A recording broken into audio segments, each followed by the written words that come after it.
Students quiz paper में तो कोई डाउट नहीं है जो आज क्विज हुई है?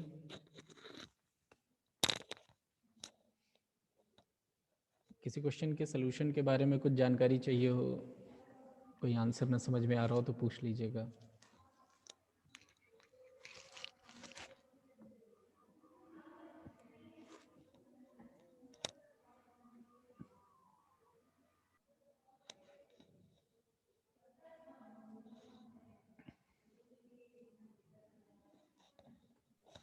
सर सेक्शन बी के आंसर डिस्कस कर लेते हैं।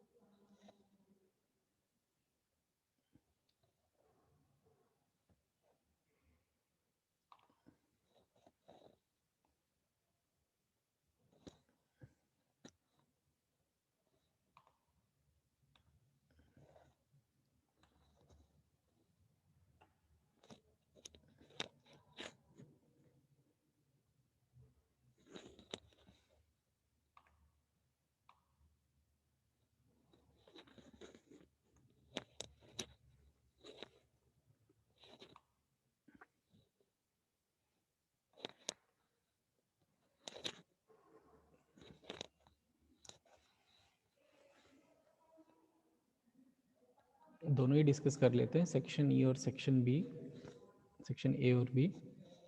तो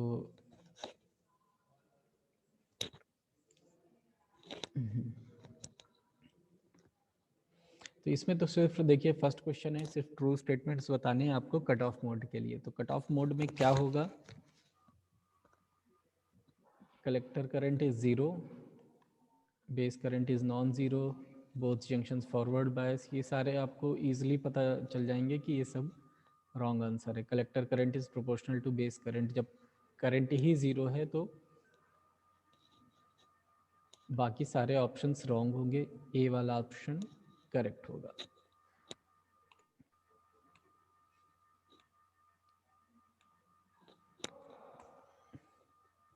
क्योंकि हम लोग पहले ही स्टडी कर चुके हैं कि अगर हम कट ऑफ मोड की बात करें तो कट ऑफ मोड में कोई भी करंट नहीं फ्लो होती है, ट्रांजिस्टर ऑफ मोड में रहता है। तो ऑफ मोड का मतलब यही है कि करंट की वैल्यू 0 होगी।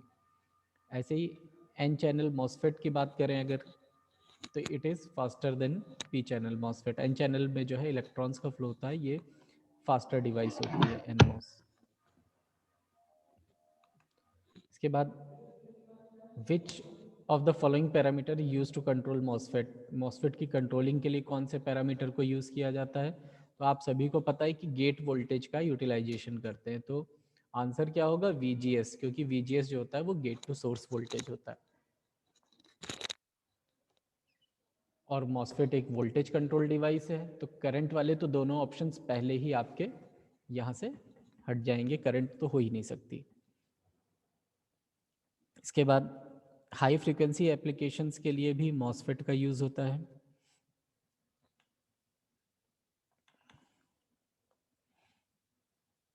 N channel MOSFET is preferred over P channel MOSFET because of its faster operation. बिल्कुल जो पहला क्वेश्चन था उसी का जस्ट रिवर्स क्वेश्चन है ये।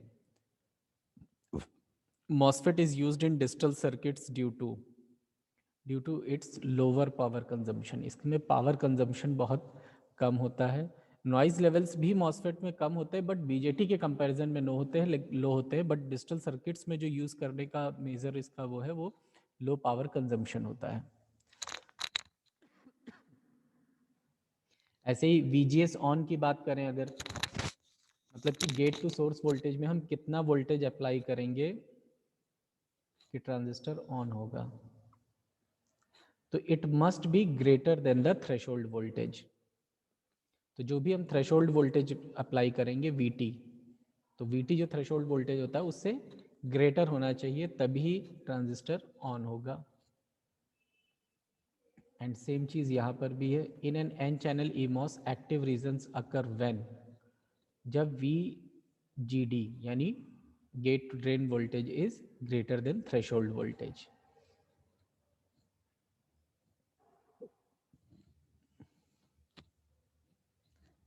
Threshold voltage, again threshold voltage पर ही क्वेश्चन है।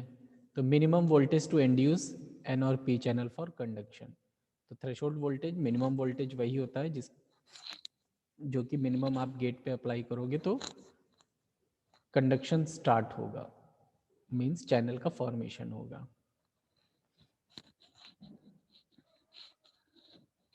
ऐसे इसमें भी लार्ज पॉजिटिव गेट वोल्टेज होगा तभी ये ऑन ऑफ होगा। और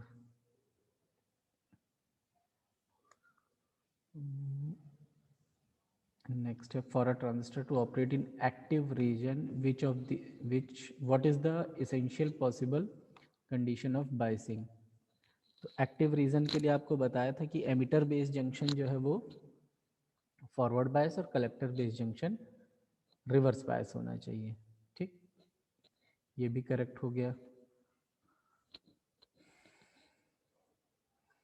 अब ये जो क्वेश्चन है ये थोड़ा सा इसकी लैंग्वेज चेंज है कि बीजेटी की अगर हम बात कर रहे हैं तो एमिटर बेस और कलेक्टर बेस जंक्शन को किस बाइसिंग में रखें या किस मोड में हम बीजेटी को वर्क कराएं कि ये दोनों जंक्शन परफेक्ट शॉर्ट सर्किट की तरह बिहेव करें। तो हमारे पास में दो पीएन जैसे हम बीजेटी की बात कर रहे हैं तो दो जंक्शंस हमारे पास में होते हैं। मान लीजिए हम एनपीएन की बात कर रहे हैं, एनपी और एन। तो परफेक्ट शॉर्ट सर्किट का मतलब होता है कि दोनों ही जंक्शन आपके फॉरवर्ड बायस होने चाहिए, क्योंकि जब ये दोनों जंक्शन आपके फॉरवर्ड बायस होंगे मतलब ये जंक्शन और ये जंक्शन, देन ओनली यहाँ से करंट फ्लो होगी। और करंट फ्लो होने का मतलब ही है कि यहाँ पर सर्किट जब तक शॉर्ट नहीं होगा तब तक जो है करंट नहीं फ्लो होगी।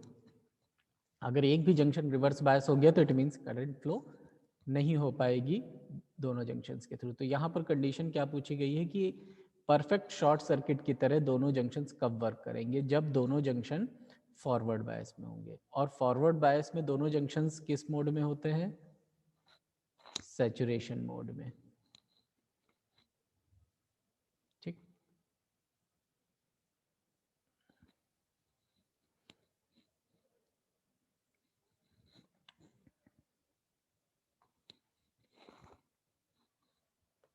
ये तो न्यूमेरिकल है। कॉमन बेस एम्पलीफायर दिया हुआ है, करंट गेन यानी अल्फा की वैल्यू गिवन है, एमिटर करंट आई की वैल्यू गिवन है, बेस करंट पूछी गई है। तो ये तो सिंपल निकल आएगा, इसमें कोई दिक्कत ही नहीं है। Alpha equals to I C upon I B से।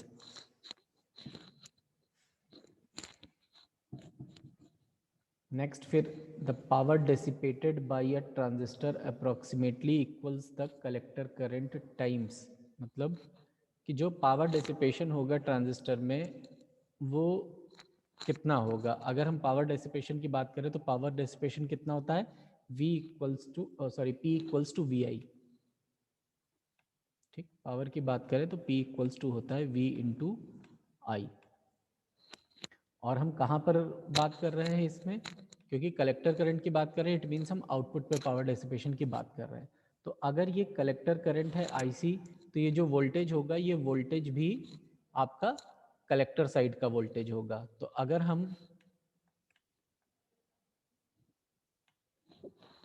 इस बीजेटी की बात करेंगे तो ये कलेक्टर और ये एमिटर, ये जो वोल्टेज होगा यानी VCE, ये वोल्टेज यहाँ पर मल्टीप्लाई होगा, तब हमें यहाँ पर पावर डेसिपेशन पता चलेगा। क्योंकि करंट तो हमें पता है कि करंट IC है, लेकिन वोल्टेज भी हमें पता होना चाहिए कि इस टर्मिनल पे यानी ये जो टर्मिनल है इस टर्मिनल पे वोल्टेज कितना है।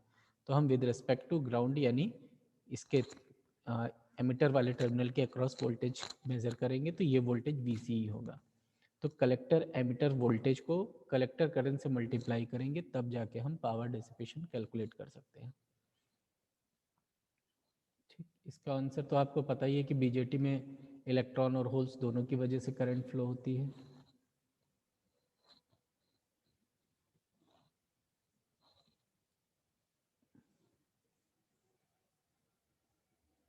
लार्जेस्ट करंट कौन सी है इसमें, एमिटर करंट। आप सब लोगों को पता है, कई बार हमने बताया कि जो लार्जेस्ट करंट है वो एमिटर करंट और जो स्मॉलेस्ट करंट है वो बेस करंट होती है। ड्रेन करंट तो इसमें होती नहीं है, तो ये तो ऑप्शन अपने आप कैंसिल हो जाएगा। Emitter of A transistor is generally doped the heaviest because, इसका रीज़न हमने आप लोगों को बताया था कि एमिटर की हैवी डोपिंग क्यों करते हैं, because it has to supply the charge carriers. और ये जो फर्स्ट वाला है डेसिपेट मैक्सिमम पावर, ये कलेक्टर का रीज़न है कि कलेक्टर को हम लार्ज क्यों रखते हैं। और फर्स्ट रीज़न की वजह से ये तो हो ही नहीं सकता, ऐसा कुछ होता ही नहीं है कि फर्स्ट रीज़न है तो ज़्यादा डोपिंग होगी, और ये लो रेजिस्टेंस भी नहीं होगा। 18th की बात करें, for a given emitter current the collector current can be increased by, collector current को किस तरह से इंक्रीज कर सकते हैं, reducing the recombination rate in the base reason, क्योंकि जो बेस करंट है वो इस रिकॉम्बिनेशन रेट की वजह से होती है। तो एमिटर करंट अगर हम मान लीजिए कांस्टेंट कर दे रहे हैं तो उसका, और एमिटर करंट इक्वल्स टू क्या है, I C equals to, sorry I E equals to होता है I C plus I B.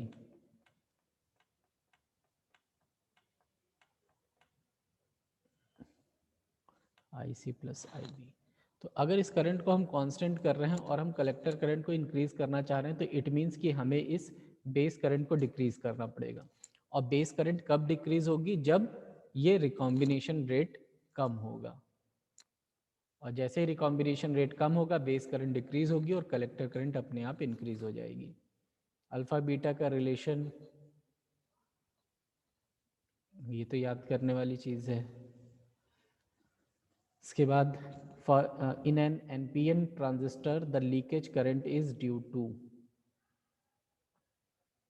अगर हम एनपीएन की बात कर रहे हैं तो कलेक्टर से बेस में जो होल्स फ्लो हो रहे होंगे, बिकॉज कलेक्टर में क्या है, कलेक्टर में माइनॉरिटी कैरियर्स क्या होंगे, होल्स होंगे, और इन्हीं होल्स के फ्लो की वजह से ही ये लीकेज करंट फ्लो होती है।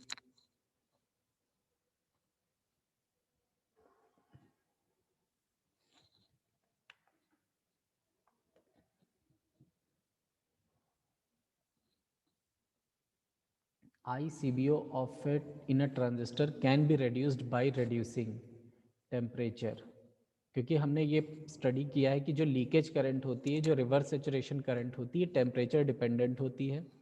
हम अगर टेम्परेचर को इंक्रीज करते हैं तो ये करंट इंक्रीज होती है, और अगर डिक्रीज करेंगे तो इट मीन्स ये करंट डिक्रीज होगी। तो ये टेम्परेचर डिपेंडेंट है, क्योंकि जो माइनॉरिटी कैरियर्स होते हैं वो थर्मली जनरेटेड कैरियर्स होते हैं, ये हम लोग अभी तक स्टडी करते आए हैं। और थर्मली जनरेटेड कैरियर्स हैं तो भी हम ये कह सकते हैं कि ये टेम्परेचर डिपेंडेंट होंगे, तो हम दोनों तरीके से कह सकते हैं। Why NPN is preferred over PNP, because mobility of majority carrier in NPN is greater than the mobility of majority carrier in PNP। जैसे MOSFET में NMOS को प्रेफर करते हैं, वैसे ही BJT में भी NPN को प्रेफर करते हैं, बिकॉज इलेक्ट्रॉन्स की जो मोबिलिटी होती है वो होल्स से ज़्यादा होती है। That is why preference always जो हमारे इलेक्ट्रॉन्स जिसमें जिसमें इलेक्ट्रॉन्स की वजह से करंट फ्लो हो रही होगी, हम उस डिवाइस को प्रेफरेंस देंगे। इसके बाद हाईएस्ट आउटपुट इम्पीडेंस किस कॉन्फ़िगरेशन में होता है, ये आप जब डिफरेंस देखेंगे इनका तो आपको मिल जाएगा, कॉमन बेस में हाईएस्ट आउटपुट इम्पीडेंस है। इसके बाद for operation of N channel enhancement type MOSFET it is necessary that gate voltage is highly positive. फिर MOSFET device, in MOSFET device the N channel type is better than P channel because it is faster. The effective channel length of a MOSFET in saturation decreases with increase in drain voltage। ये सारी चीज़ें आप अगर recall करेंगे तो आ जाएंगे, बिल्कुल one liners questions हैं सारे। ये भी न्यूमेरिकल है, अल्फा बीटा पर बेस्ड क्वेश्चन है। अगर हम फेज शिफ्ट की बात करते हैं common base small signal amplifier में, मतलब अगर हम कॉमन बेस टाइप का कॉन्फ़िगरेशन यूज़ कर रहे हैं तो कोई भी फेज शिफ्ट नहीं होती है। अगर हम कॉमन एमिटर एम्पलीफायर यूज़ करते हैं तो 180 डिग्री का फेज शिफ्ट होता है, कॉमन बेस में कोई भी फेज शिफ्ट नहीं होती है। Which junction transistor is preferred for high input and low output impedances? C, collector, क्योंकि एक कलेक्टर ही ऐसा है इन तीनों में जिसमें कि हाई इनपुट और लो आउटपुट इम्पिडेंस होता है। बाकी दोनों में ही इसका जस्ट रिवर्स होता है। Common base configuration is little used because it has low input impedance.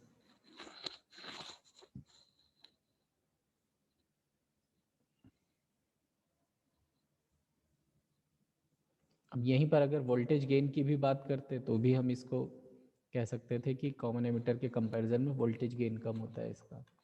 अब देखिए, अब ये मल्टीपल वाले हैं जिसमें मल्टीपल आंसर्स करेक्ट हैं। Identify the terminals of a MOSFET, बहुत इजी क्वेश्चन है, इसमें तो कुछ बताना ही नहीं है। Second, choose correct regarding MOSFET. MOSFET की अगर हम बात कर रहे हैं तो MOSFET is a unipolar device, bipolar नहीं है क्योंकि बाइपोलर बीजेटी होता है, और वोल्टेज से कंट्रोल होता है, गेट वोल्टेज से। तो ए और सी करेक्ट है, करंट कंट्रोल नहीं होता है। ऐसे ही सेम अगर ये क्वेश्चन आपको आता है तो क्वेश्चन नंबर 3 भी आप लोग कर लेंगे। Identify the incorrect statement. तो MOSFET is an uncontrolled device. अगर ये वोल्टेज कंट्रोल्ड डिवाइस है तो इट मीन्स ये अनकंट्रोल्ड तो नहीं हो सकती, हम कंट्रोलिंग कर रहे हैं। और क्योंकि इनकरेक्ट स्टेटमेंट यहाँ पर देखना है तो ये वाला सही है, और ये स्टेटमेंट ट्रू है और यहाँ इनकरेक्ट देखना है तो ये तो हम इसको नहीं लगाएंगे ऑप्शन में। और वोल्टेज कंट्रोल्ड है तो करंट कंट्रोल तो नहीं ही होगी, ये भी फॉल्स स्टेटमेंट है। MOSFET is a temperature control device, ये भी फॉल्स स्टेटमेंट है। A C D. इसके बाद which of the following statements are correct अगर हम बीजेटी को एज एन एम्पलीफायर यूज कर रहे हैं तो। Emitter base junction is forward bias, हाँ एमिटर बेस जंक्शन को हम फॉरवर्ड बायस भी यूज करते हैं। रिवर्स बायस वाला अपने आप गलत हो गया। इसके बाद collector base junction is reverse biased, collector base junction को हम लोग रिवर्स बायस में रखते हैं, कलेक्टर बेस जंक्शन को फॉरवर्ड बायस में नहीं रखते हैं। ए और सी, क्योंकि हमें एम्पलीफायर के लिए एक्टिव रीजन में इसको ऑपरेट कराना होता है, और अगर हम एक्टिव रीजन में इसको ऑपरेट करा रहे हैं तो एमिटर बेस जंक्शन फॉरवर्ड में और collector base junction reverse bias में यूज किया जाता है।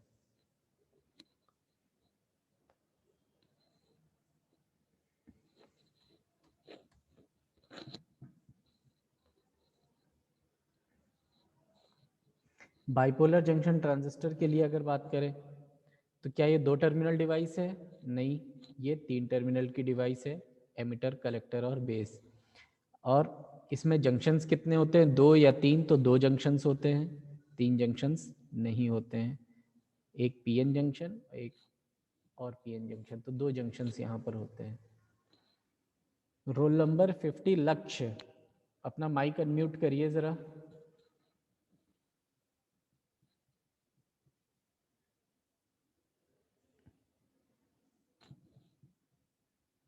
रोल नंबर 50 लक्ष्य।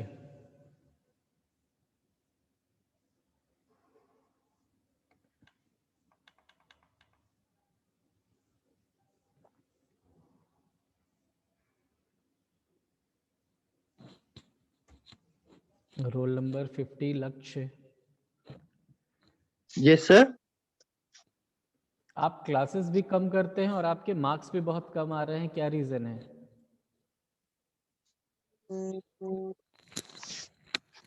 Yes sir.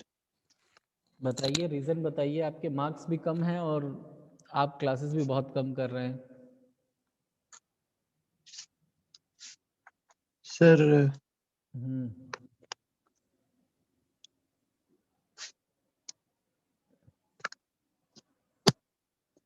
लगातार तीनों क्विज के मार्क्स हम देख रहे हैं, तीनों क्विज में आपके मार्क्स बहुत कम हैं। सर पढ़ाई करनी है सर, कोर्स के साथ सर अपडेटेड नहीं है इसलिए सर दिक्कत हो रही, और कोई बात नहीं सर। नहीं तो कब अपडेटेड होगे भाई? 15 दिन बाद जो है प्री एंड स्टार्ट हो जाएंगे, उसके बाद जो है मार्च में आपके एंड सेमेस्टर्स हैं। आप कब तैयारी करेंगे? आधे से ज़्यादा सिलेबस हो गया है, 3 यूनिट कंप्लीट हो चुकी हैं। सर करेंगे सर, तैयारी करेंगे सर। बच्चा अगर आप अपसेंट हुए क्लास में तो फिर ठीक नहीं होगा आपके लिए। अब यस आपके सर। घर पे सीधे कंप्लेंट जाएगी। आप कहाँ हैं? मतलब लखनऊ से बिलोंग कर रहे हैं? कहाँ से बिलोंग करते हैं? सर लखनऊ से ही। कहाँ रहते हैं लखनऊ में? सर लखनऊ में सर आलमबाग। आलमबाग। किसके साथ रहते हैं? Mummy papa? Sir sir parents के साथ। पेरेंट्स के साथ में।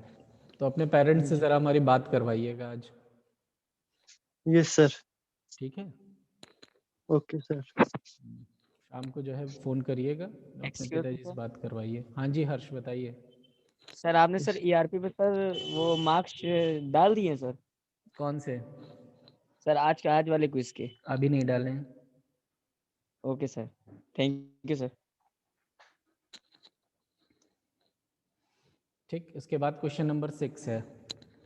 इसमें देखना है कि कौन से एक्सप्रेशंस करेक्ट हैं। तो फॉर्मूले हम लोगों ने डिस्कस करे ही हैं, तो इस फार्मूले के बेसिस पे आपको यहाँ आइडेंटिफिकेशन करना है। चारों ही फार्मूले सही हैं, alpha equals to I C upon I E और beta equals to I C upon I B. ऐसे ही I E equals to I C plus I B होता है, ये भी एक्सप्रेशन सही है। तो ये यहाँ पर सारे ही एक्सप्रेशंस करेक्ट हैं।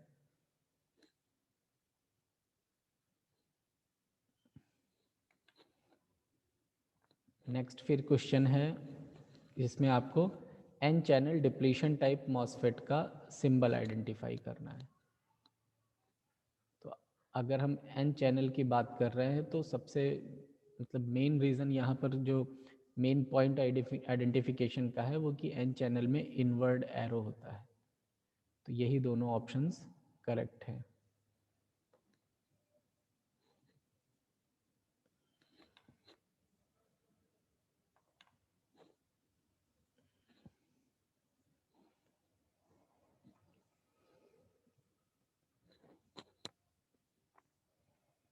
For an n-channel depletion type MOSFET, which of the following statement is correct? A और B स्टेटमेंट करेक्ट है यहाँ पर। There is no direct electrical connection between gate terminal and the channel of a MOSFET. JFET और MOSFET में यही difference है कि यहाँ पर कोई भी मॉसफेट में डायरेक्ट इलेक्ट्रिकल कनेक्शन नहीं होता है। यहाँ पर बीच में एक SiO2 की लेयर होती है, insulation layer, and it is the insulating layer of SiO2 in the MOSFET construction that accounts for very desirable high input impedance of the device। ये भी करेक्ट है। और थर्ड वाला जस्ट इसका रिवर्स है, तो ये वाला गलत है। नाइन्थ में which of the following effects can be caused by a rise in temperature. Temperature rise से इसमें से ऐसा कौन सा है फिनोमिना जो होता है? तो बीजेटी में तो टेम्परेचर से इंक्रीमेंट होता है करंट में, आईसी करंट इंक्रीज होती है, और मॉसफेट में ये आईडीएस करंट डिक्रीज होती है। ऐसे ही मॉस ट्रांजिस्टर में बात करें अगर गेट सोर्स इनपुट इम्पिडेंस की, मतलब गेट और सोर्स के बीच में जो रेजिस्टेंस या इम्पिडेंस कह सकते हैं, इसके बारे में बात करेंगे तो ऑप्शन बी, यानी ये एक तो बीजेटी से कंपेयर करेंगे अगर, तो इसका इम्पिडेंस हाई होता है, ये हम कंपैरिजन में भी स्टडी कर चुके हैं। और डी यानी higher than the input impedance of JFET, JFET से भी हाई होता है मॉसफेट का। 11th में which of the following statements are correct. Statement study करेंगे, जैसे कि reverse saturation current in a BJT approximately doubles for every 10 degree rise in temperature. हमेशा से पढ़ते आ रहे हैं जब से हम लोग पीएन जंक्शन पढ़ रहे हैं, तो ये स्टेटमेंट करेक्ट हो गया। The reverse resistance of a diode increases with increase in temperature, नहीं। Reverse saturation current of a silicon diode is much smaller than that of a germanium diode, correct statement है, इसीलिए silicon diode को ज़्यादा prefer करते हैं। D the cut in voltage of silicon diode is larger than that of germanium. Germanium में 0.3 होता है, silicon में 0.7 होता है, तो सिलिकॉन का लार्ज होता है। तो ये तीन ऑप्शंस आपके करेक्ट हो गए।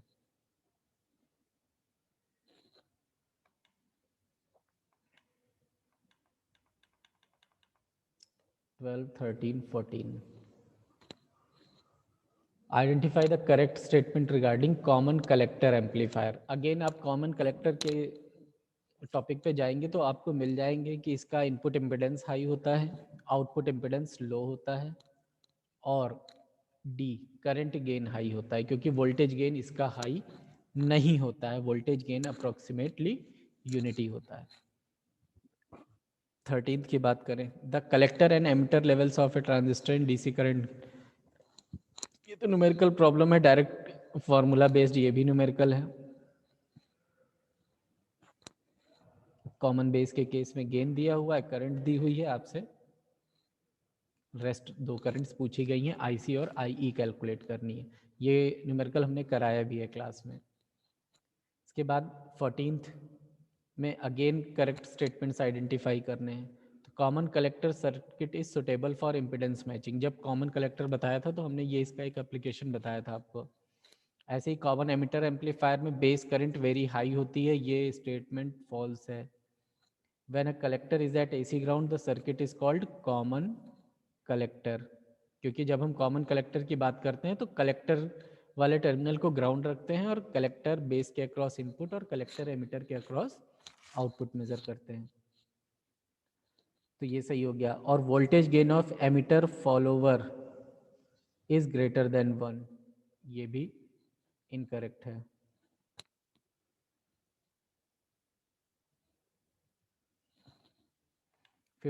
For switching operation BJT must be used in. अगर हम स्विचिंग ऑपरेशन करा रहे हैं बीजेटी में तो इसे ऑन और ऑफ 2 मोड में यूज़ करना पड़ेगा।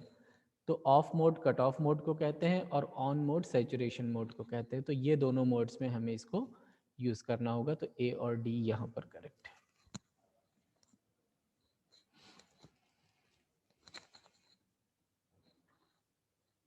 ठीक, तो ये तो पूरा कंप्लीट सोल्यूशन हो गया। आप लोग जो है, अगर आप लोगों को आंसर्स दोबारा से इसको देखने हो कि कौन किस में क्या आंसर्स हैं, तो वो आप जो है दोबारा वीडियो को प्ले करके भी आंसर्स देख सकते हैं।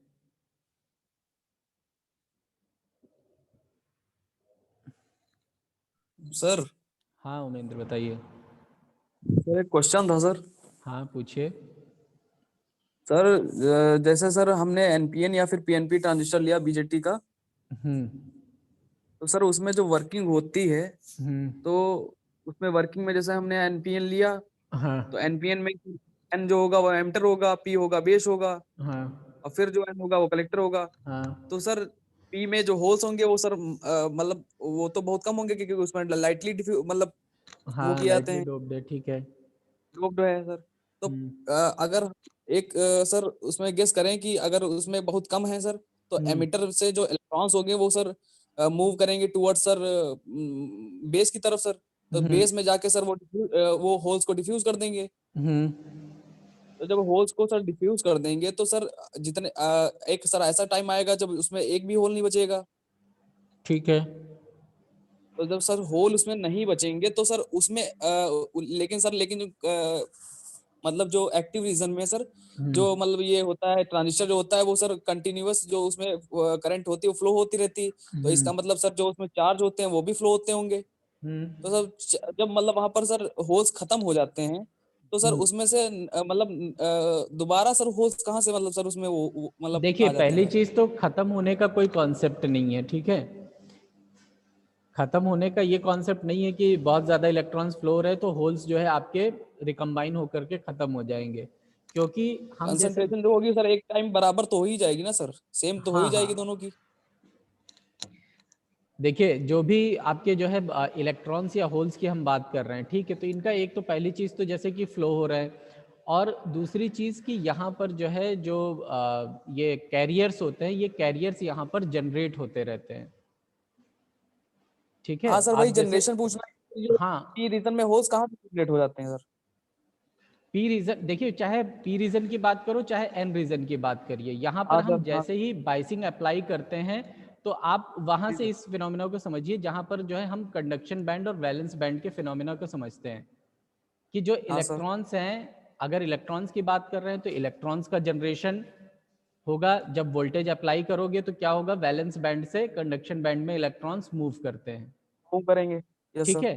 तो इसी तरह से होल्स का भी जनरेशन होता है, पी टाइप में इसका जस्ट रिवर्स ऑपरेशन होता है,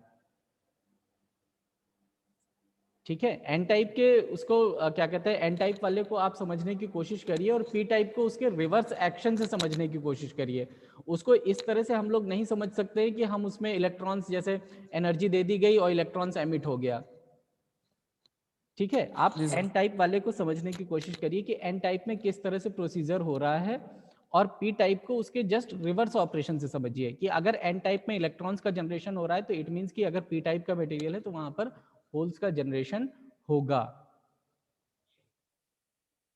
जी सर। ठीक है। और ज़्यादा अगर आप लोगों को जैसे कोई दिक्कत होती है तो आप लोग कॉलेज आकर के डिस्कशन कर लो। अगर जैसे जो लोग लोकल हैं लखनऊ के, तो आप लोगों को शायद शेड्यूल भी मिला होगा कि आप लोग सैटरडेज में आकर के क्लास, मतलब यहाँ पर जो भी कंसर्न फैकल्टीज़ हैं उनसे मिल करके अपने जो भी डाउट्स हैं वो क्लियर कर सकते हो। तो आप कॉलेज आकर के भी डिस्कशन कर सकते हो, शायद आपको और ज़्यादा अच्छे से समझ में आ जाए। क्योंकि इसमें जो है वर्चुअल क्लासरूम में कभी कभी कुछ चीज़ें जो है नहीं क्लियर हो पाती जब तक पेन पेपर लेकर के ना समझाया जाए।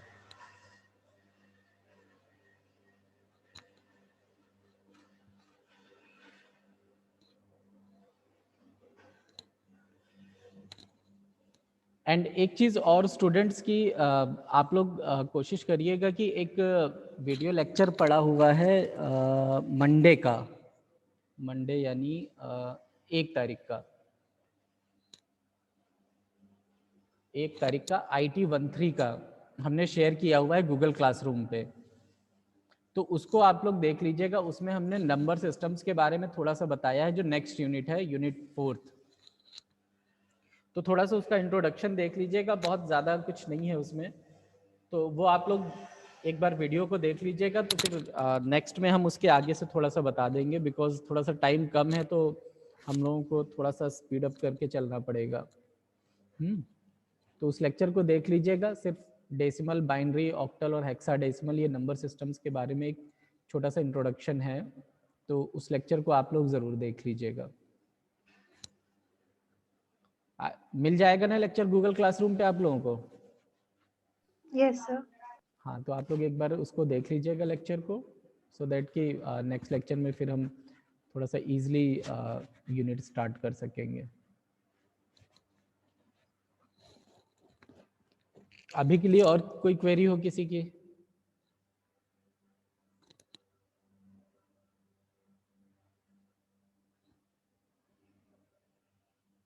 ठीक है, थैंक यू स्टूडेंट्स, हम क्लास एंड कर रहे हैं। Okay sir.